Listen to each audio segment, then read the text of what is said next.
Hello, everybody, and welcome back to Emergent Leader Live. Kurt, it's been a while since we've been here together and join in conversation with some folks about just so many things that impact us as leaders as we're looking at the landscape of ministry and work that God's called us to and figuring out what that looks like. So how are you doing today, Kurt? I'm blessed. Back home from having been in Michigan and glad to be back in Florida. Glad to be back in Florida. Well, Kurt, I'm wondering if you can tell us a little bit about our guest who will join us today. If you may have noticed that the title for today is Strategic Preparing is Replacing Strategic Planning. And so really excited about a conversation that looks at how are things shifting in that world and what can we learn and how can we approach that. So Kurt, can you tell us a little bit about our guest today? Yeah, I'm really excited, and we're blessed to have Jim OBrien with us. Jim is Chief Operating Officer for LCF. And I got to meet Jim while working with Lutheran Church Extension Fund on a couple of their executive team leadership retreats. And Jim and I were always taking on breaks, having a chance to talk to each other. And his interest in HR and organizational development was really fun to engage with him. And so we've been talking back and forth about different strategies, and just glad that he's here today to talk about scenario planning. And just glad he's here. Just a little more background. He has a long background. In fact, I looked on LinkedIn, and after 3 pages of his background, it said 17 more items. And I thought, wow, he's got lots of experience. But most of all, he was responsible for influencing and guiding numerous technology and change initiatives while acting as coach and mentor in various team memberships around the globe. And that's what he did with Robobank in his previous position, which he spent 5 years there. And he's been about 2 years now with LCF. So Jim, just glad you're here. Thanks for the intro, Kurt. No, really have enjoyed our interactions, and it's always great to find fellow kindred souls that believe in not just strategic planning and how to organizational development and are real true leadership practitioners, but are also looking for better ways to do things. And I think the intro, moving from strategic planning to strategic preparation it's really the next I think the next level of strategic planning and getting organizations and people to think differently about how do you plan things out? How do you prepare for change? And I'll tell you, I think the conversation is a lot easier today, post-pandemic than pre-pandemic, because a lot of what we're going to talk about on the scenario planning side is how do you get people in the right mindset to think about alternatives that could happen. And all the three of us sitting here, who would have thought 4 years ago that we were going to shut down the global economy and make everyone stay home. And then, the global pandemic. I mean, who would have thought? I had team members working for me in New York that were literally could not leave their apartments. We had teams in Hong Kong that were, on the black market looking for masks. And, so it actually makes our jobs easier when we start talking about scenario planning and instead of, strategy. Yeah. We when you think about the experiences with COVID, then now scenario planning has to include the fact that there could be another pandemic, and what would that look like, and how could we, now that we've kind of been through it, what lessons did we learn, so that in addition to the other main pathways kind of open up. Absolutely. Got to put it on the list. An interesting part of my background, Kurt, is I actually started in the military, and I was a submarine sailor for 6 years. So it's funny when you look at systems-based thinking. Well, I lived inside a system literally, for 5 years. So, we talk about in terms of, just theoretical and trying to apply that to strategic change and strategic leadership, but I had a background actually living inside a system where when you adjust a parameter on something, there's all of these downstream impacts and feedback loops. And So it was a really visceral thing to learn as a young man. And then growing up, after I left the military, I actually was a systems engineer and designer for many years, from an IT and security perspective. So, I feel like the Lord has given me certain opportunities that culminates into really helping to open people's minds to what scenario planning is and how much it differs from strategic planning. And it's all about really thinking about alternatives that we've never thought about before. Yeah. Yeah. Yeah. Tell us about that. And you mentioned military, and it seems to me that the military, all their strategies really were scenario planning. If this happened, yeah. Well, But tell us some more about just what do you see as the difference between strategic planning like we used to do and the new emerging kind of planning processes? Well, a lot of their traditional strategic planning that most practitioners, I would say, are teaching, and coaches and strategic planners. I think a lot of them are based in the lean manufacturing and the lean and the Six Sigma type processes that came about from the 50s and Deming and all of the changes in Japan. Yep. So I've been a practitioner in the past of Huisin Conry and doing policy deployments, and it's a very set formula, and it's a paradox. You did a talk on managing polarity, so it's kind of a paradox where we have to have a very formal, structured way of doing planning for the unknown, and so you have to find that balance. What I liked about those approaches is that it gave you a formal method to sit people in a room and to have them try to think outside of the box. Unfortunately, with that structure, sometimes I don't think the result was very fluid. So we would set these 3, 5, 7-year objectives, and we all know how much the world changes almost on a daily basis, right? So we would we'd have this great activity, everyone feels really good about it, and then we put that plan up on the board, and we show our shareholders, or we show our, even planning for a church, you show, here's what we're going to do for the next 3 years. And then what happens the very next week? Some monumental thing happens and it all changes. How often do you go back and change the strategic plans? Very rarely, right? Right. So, even if you have an annual process, I would argue in today's world, the dynamics evolve so quickly that if you're not continually evaluating changes of influence on the external environment and internal, and just the socioeconomic, craziness that happens around us, it's just, those plans are moot and increasingly inaccurate the longer you go. So the thing I love about taking a systems-based approach and then applying scenario planning is it's about imagining what could happen and then going through a process to quantify, really what could happen, what would the impact be, and what will we do about it. If you look at some of the roots of scenario planning, which happened in the military, and trying to perceive outcomes, the U.S. Air Force back in World War II applied it at great length to understand, impact of bombing certain targets. What could then the opposition do to react to that? So when you get into the 70s, and the Dutch Shell Company used scenario planning extensively to try to figure out, what could happen. We've got these external dynamics, this funny OPEC thing. Wonder what would happen if they just stopped pumping oil out. And no one thought of that. And even the people within Shell, when they brought that idea out, well, clearly that'll never happen. But it was just the fact that they thought about it and introduced the concept that when things really actually started to change, people had already, it's almost like you could compare the Kubler-Ross change curve, right? People, they don't accept it, right? It's like grieving. They don't really think it's going to happen. So you have to get through that mental mode and just to imagine the unimaginable before you're ready to react. And Shell just happened to react more quickly because they had gone through some of that preparation, and that's how the military works, right? There's a plan for everything.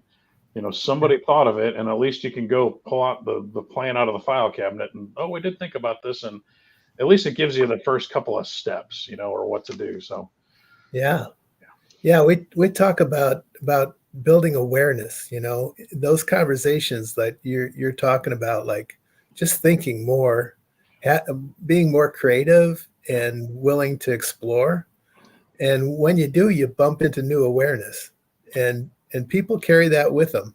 Um, and they're like you say, Kubler-Ross, or even just the moving from stages of an organization, from denial to confusion, and then renewal. So just being aware that you are, the future is confusing, but if we could talk about it, we're going to get some clarity, and at least have the organization kind of settles down when they know there's a plan in place, right? I think even my own family kind of, when we're stressed out, um, with whatever emerging issues are there, what's the plan?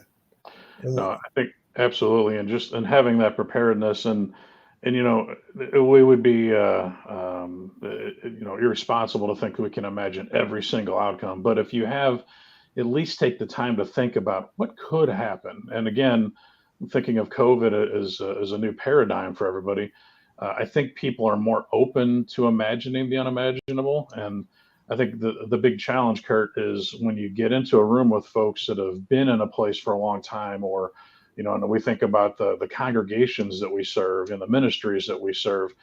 We just had our LCF annual meeting where we brought participants from all over the countries representing the entire synod into a room, and some of these congregations, they were around before the LCMS was even started. And to hear the rich history, and what the positive obviously is that they've been serving the kingdom for 150, 175 years. However, there's also that organizational inertia that you have to overcome, right? Because you yeah, walk into a congregation and you see the artifact that they purchased 100 years ago, and here was a campaign, and I mean they're literal, visceral monuments to what's happened in the past, and for us to be able to understand, appreciate, and be able to sit in the room and think about, okay, we've had all this history. What could happen that disrupts that in the future? We think about, yeah, yeah, yeah, yeah. Well, I mean, think about think about the decline we're experiencing in the last decade in all the churches. Not every church, but so many churches in the church at whole. And when you think about systems or scenario planning, we can see it coming. I mean, it's there, and it's quite possible we're not going to be able to prevent it. It's one of those shifts in culture that's so huge and coming from so many different fields that the strategies we used to use to say let's grow our church and so I think that probably are not going to work. and that becomes a discussion, because I think, Kurt, like the oil companies in the late '60s, early '70s, and the thinking that these things couldn't possibly happen, and people they stick their head in the sand, or they ignore what's in front of them, until ultimately for some congregations it could become too late. I think on the positive, or looking at the opportunities God is giving us, even in the annual meeting that we just had with throughout the LCMS, there are new opportunities for ministry. It's not about as much about how many seats are in the pulpits, or how many seats are in the pews on Sunday. It's how else are we extending? How else are Yeah, we right. bringing people in? And think about the opportunities in education.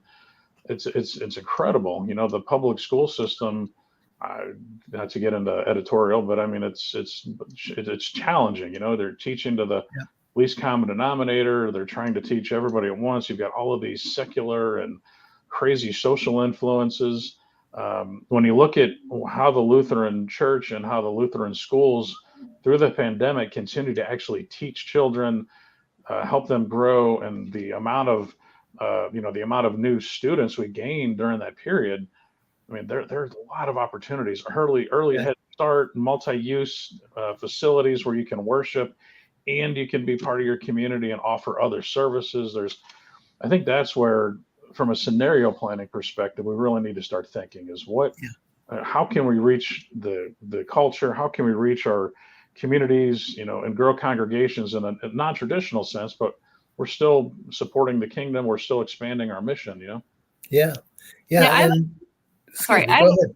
Yeah, I just have a question as I'm hearing you guys talk about that. And I'm thinking, from my seat in the pew, and also my seat working with churches, how would you use that tool alongside maybe a planning process? Like, how would you introduce that? That's a new kind of thinking.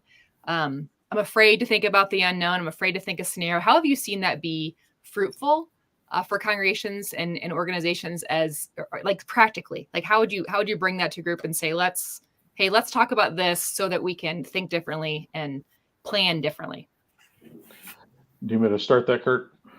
Well, I would add, was thinking, we may not be able to prevent it, but we need to remember our core values, right? Mm-hmm. So as you were talking about all the opportunities for churches, we may not be able to prevent it, but we have a value that says God can transform everything, right?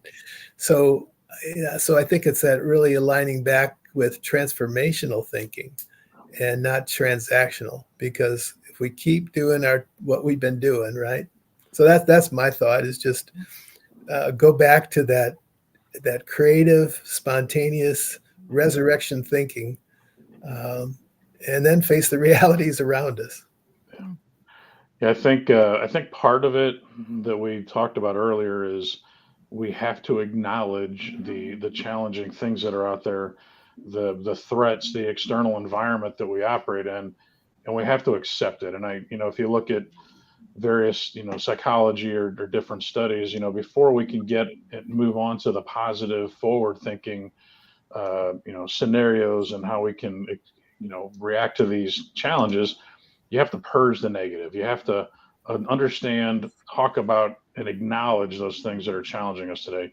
And if you can't get beyond that, it makes it very difficult to have a constructive, positive conversation. It's, our brains, we're wired to be afraid of change and to latch on to keep our environment status quo. It's just, it's in our evolution, or it's in how we've advanced or evolved. So I think you've got to get through that and acknowledge it. Honestly, you have to have almost a period of mourning to understand this is what's happened. And maybe it's a series of workshops. We do this a little bit at LCF. Our ministry solutions team will go out and sit with congregations and do a kind of a visioning exercise of, where do you want to be? Here's the reality of where you're at. Where do you want to go? What are the steps? But I almost think you have to have a day of just mourning and like, hey, this is what we've had. Let's purge that out. Everyone go home, and then you come back. Okay, now let's talk about what we could do. And I think we have to learn from the examples. It's an outliers thing, right? We have to learn from the examples of where everyone else has been successful. We have almost 6,000 congregations. Like, there are lessons all over that we should be understanding and learning and using. And then there are structures, and I'm actually going through a doctoral program at Concordia University, Wisconsin, and one of the courses that I'm going through is Dr. Shermack, or Thomas Shermack, and he has a kind of an approach to organizing a scenario planning exercise where you think in terms of impact and what time, and so there are methods you can use, but I think just under the covers you really have to understand and acknowledge the challenges, get through them, and then let's start looking at the examples of what have happened, and then let's have an exercise and let's walk through scenarios. What would happen if we wanted to open another school, or what would happen if we took this piece of dilapidated property and worked on some type of a reclaiming, or some type of a project to revamp it, or do a multi-use facility or something. Yeah. Well, Leah, I heard Leah talk about, she gave a speech and she talked about structures of plausibility. And what folks come with what they believe is plausible. Yeah. And so that what you mentioned about just having chance to talk about what is, Mhm. And for us, from Gestalt thinking, the more people in a room can just dialogue, everybody's affected by that. So somebody who's holding tight to their structure of plausibility, like it's got to be this way.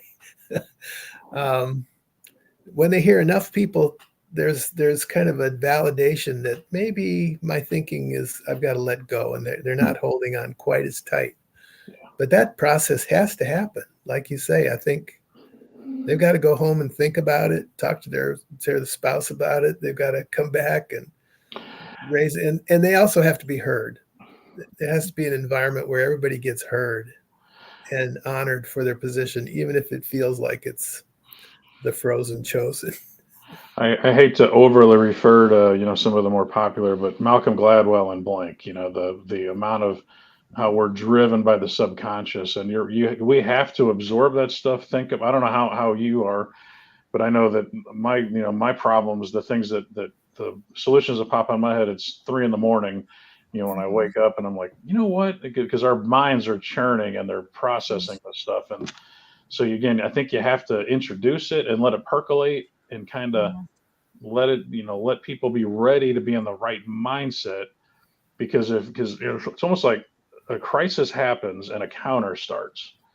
And if you haven't even thought about it or aren't even in the right mentality, you're starting way back here versus the folks that have actually, they're ready and say, well, you know what? Yep, this has happened, but we're ready mentally to move on and to react and to take advantage of, and turn those challenges into opportunities, Wow. That is really, that piece right there is really so important. And so it's not only looking at opportunities, but also what are the things that are the disruptors. Yeah. And like like a lot of churches are looking at how can we continue to pay staff? Well, why don't we talk about what would it look like if we had a different approach to staff? How many gig workers could we get compared to just one time? Now, it doesn't mean we're going to remove anybody now, but when we get a chance to replace, how could we think differently about that? And so, the crisis of not being able to afford the staff we've always been able to have, let's be prepared, like you're suggesting. That would be There's good. something to be said, I think, too, for when you're facing the crisis, you're stuck a little bit, right? Because you're feeling the tension of that. And there's something you had mentioned earlier, one of you said something about kind of letting go and, how do we move towards the future or whatever? Well, if I can just say, listen, we're going to spend an hour and we're going to pretend that you can't have your staff anymore. You can only have, you just can't. Yeah. And they're not already in it. So they're not dealing with some of the emotive, fear and relationship and all the junk. Right. So we're just going to imagine that. And then if you're faced with that, it's less scary. And there's something interesting, I think, to me about this. Okay, let's just imagine that you can't have a preschool anymore. Okay. All right. We don't have a preschool and you still have this preschool building. What could we do if you do that before you get there? Because we've all watched where the system decided not to deal with something and now it's an acute problem and people are digging in heels and they're all like, let's just have a bake sale. That will solve it. Like they're kind of struggling through small thinking because they're trying to grab back on. So I'm struck as I've spent a lot of time in a lot of rooms lately where I'm helping people do some planning and they're trying to look out there a long ways. And you're watching a lot of times in the room, someone who's highly practical, who's been through strategic planning enough times that they're like, I'm over it. Why are we even planning? Because we never stick with our plan. So they're ready to check out. And then you have the person who says, I'm on staff here and all of you volunteers are going to leave the room and leave me with a list of things to do. So they want to check out, right? So you're like watching all this dynamic happen in the room.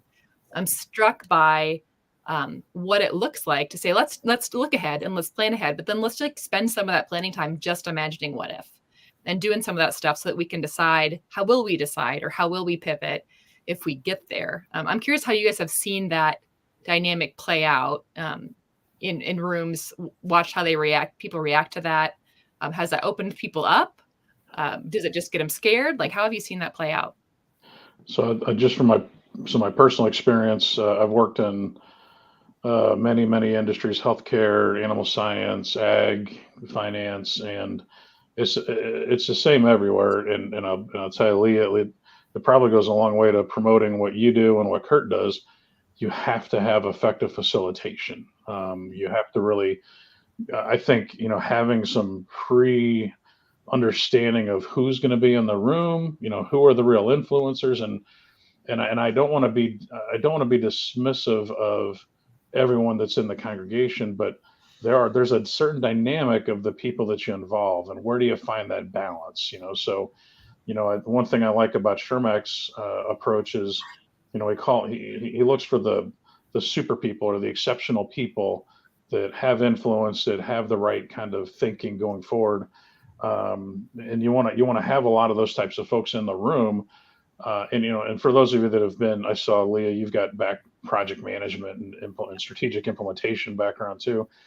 You've got to find the balance of the right people, the right amount of people, and set when I used to lead Kaizen sessions, I always had, Jim's 10 Kaizen rules, and you have to establish right up front, like, here's how we're going to work together, right? Yep. We're going to Yep. respect each other. Yep. Remember the vision, the mission. We're here to grow the kingdom of God. We're here to expand the ministry to make the world a better place. So always have that guiding principle out there.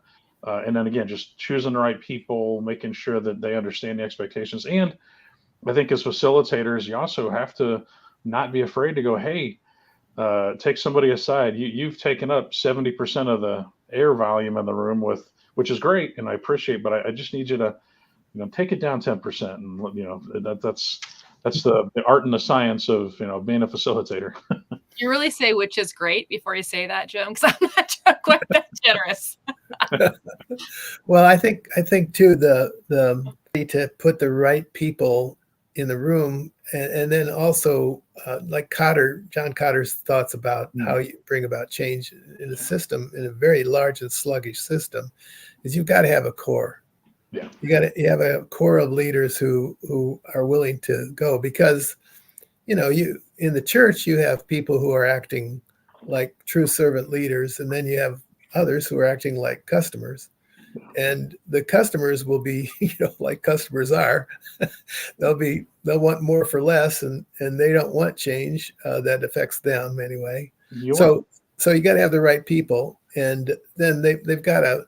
The other thing is, I think you got to have the flexibility, right, and the agility to say, let's launch this, but we're only seeing if it's going to go.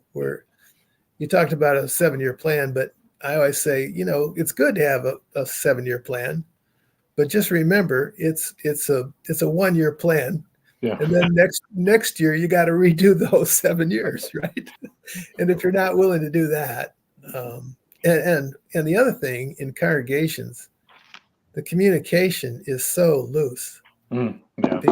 Because you got volunteers, and so they don't always remember the last meeting, which was a month ago. So it's different when we work corporate. We can go, we can work on this and get it done in a lot less time compared to a church. One strategy, Leah, that I have used in the past and have seen be effective, and I'm reminded of it when Kurt spoke about Cotter and his process. One thing I've done in the past is when you go into these workshops or you go into these sessions, you designate people for their role. You say, hey, when you walk in the door, I want you to pretend you're the pastor.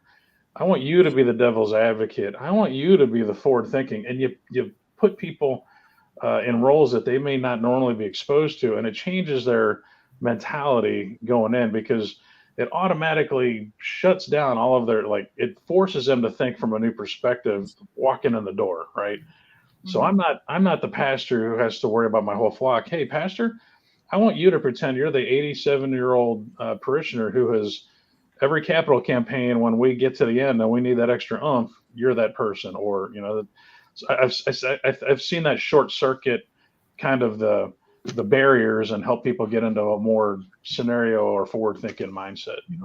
Oh, that's really cool. Yeah, it's good.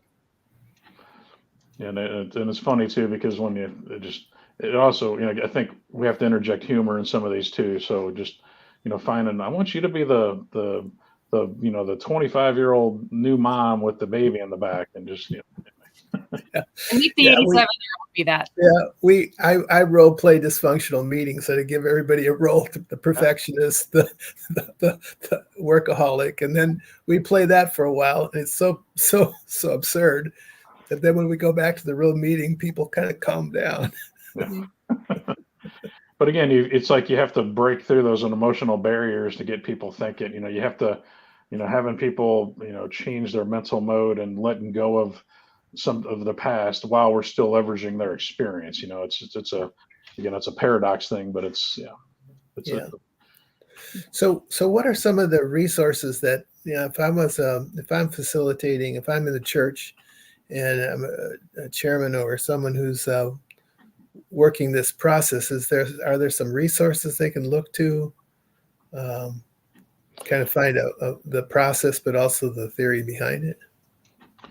I think from my perspective, there's maybe the problem of too much out there. If you do a Google search for systems thinking approaches, there's just so much. When I think about what we've talked about in the past, leveraging some of the various kind of the critical thinkers out there.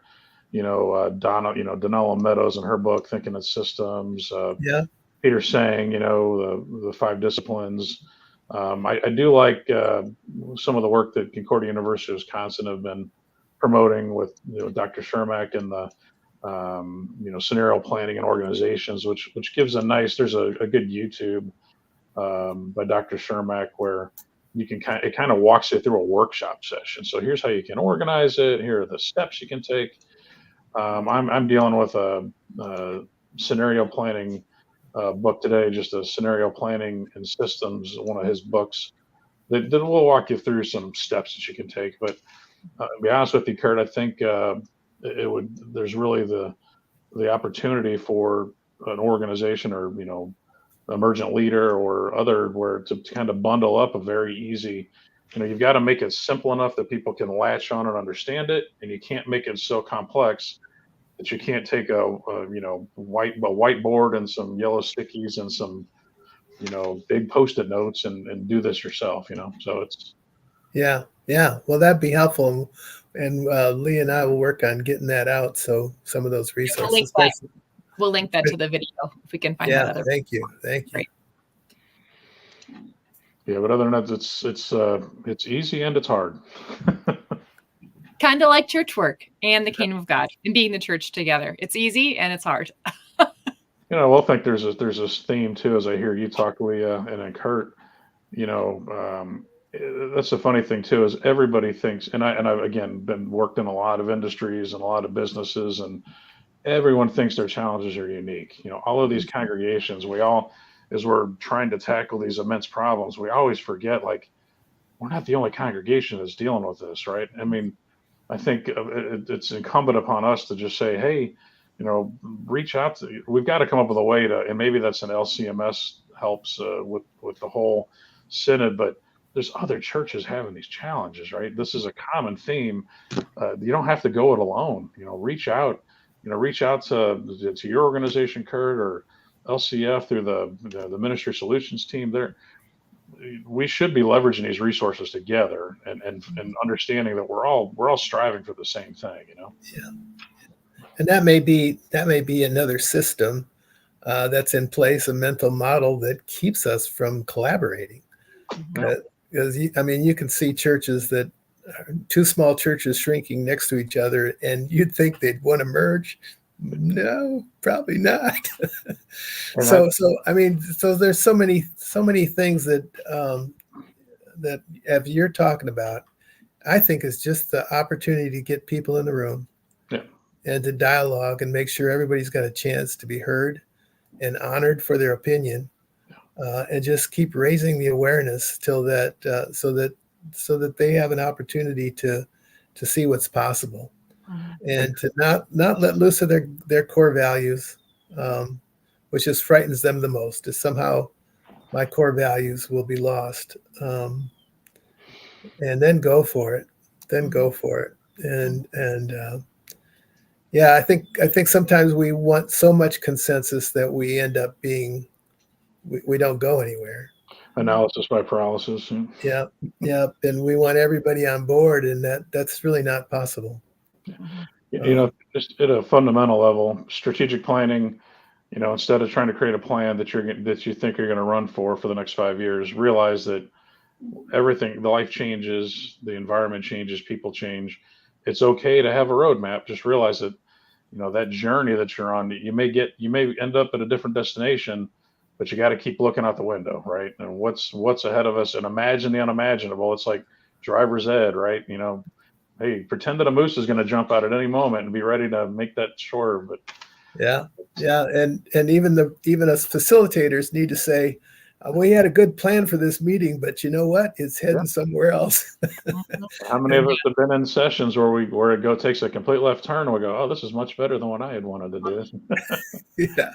Well, Jim, you've been with me, and I get stuck in those places sometimes. And you're very flexible, Kurt. Gotta be flexible. I can watch you go through the Kubler-Ross morning in about 3.7 seconds. Moving on. And as you're saying, talking a little bit about more about this whole strategic preparing versus planning, the picture I have in my head is almost that of, I think maybe we used to think of strategic planning as building like a linear plan. And Kurt can tell you, I tend to be a pretty linear thinker, so I have to work hard at that.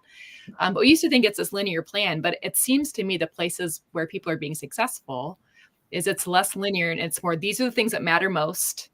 For this thing that matters most, these are the things we think right now need the most attention. I'll even say it that way. Not mean matter the most, but need the most attention to keep us moving in that direction. And then your way that you're working it, the way that you're approaching that might look different, but you still know these are the big pieces that we're working to move us towards what matters the most. And so it's a little more like, the rocks and the sand and the water in the jar, if you remember that analogy, in some sense. Than it is, we're going to do this, and then this is going to happen, and then this is going to happen, and then this is going to happen, because people are not that predictable. And that's kind of who we work for, and what we're about as people. So just an interesting way to maybe shift our thinking about what strategic planning maybe needs to be. It's not that we don't think linearly.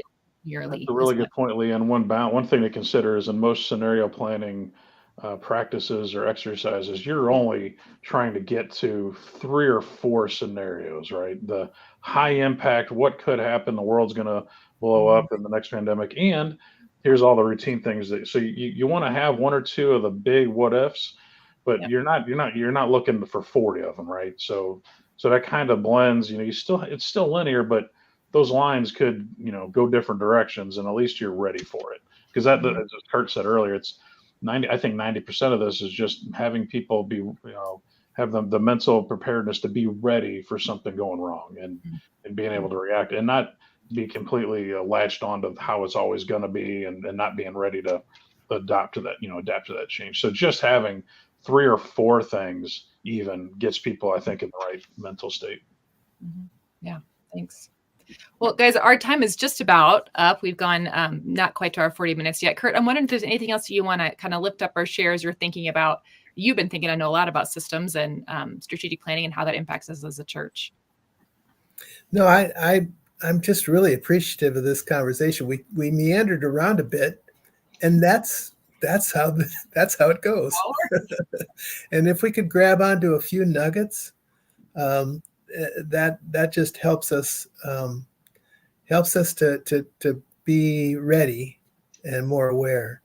And from a systems perspective, it's just knowing that we know that our God holds all things together.